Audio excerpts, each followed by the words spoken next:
Back to Hardball, now to the sideshow. First up, the world is watching. Secretary of State Hillary Clinton spent the morning with Afghan President Hardball Karzai, and the talk wasn't all foreign policy. As it turns out, Karzai has been following, believe it or not, the Republican presidential race here in the U.S., and there's one candidate who has sparked his curiosity, and that would be the result of this. I'm ready for the gotcha questions, and they are already starting to come. And when they ask me who's the president of Becky, Stan, I'm going to say, I don't know. Do you know? Well, you think Karzai missed that number? Not so. Let's watch his off-the-cuff exchange with our Secretary of State.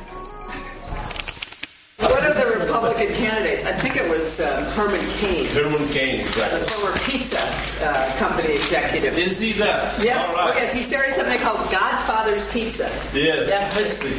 But the president was saying he saw this news clip about how Mr. Cain had said, I don't even know the names of all these presidents of all these countries, like whatever. Stands and all these stands, places.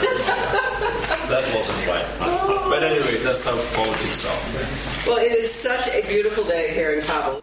Well, that's actually what Hillary Clinton's like when you meet her. A very nice look at her. But there are a few things I have to say I like less. Few things I like less than watching somebody overseas like Karzai chuckle at how stupid some Americans are. And finally, this past weekend, it marked the dedication of the Martin Luther King Jr.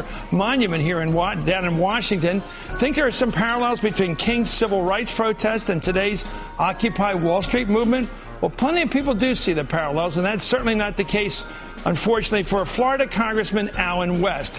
Why should we take his word for it? Well, let's hear his reasoning. I was born and raised in the same neighborhood that Martin Luther King Jr. Grew up in. Martin Luther King Jr. would not have backed these type of protesters. First of all, Martin Luther King Jr. had a focus, he had a message, and he was divinely inspired. I don't know what the inspiration is for these individuals.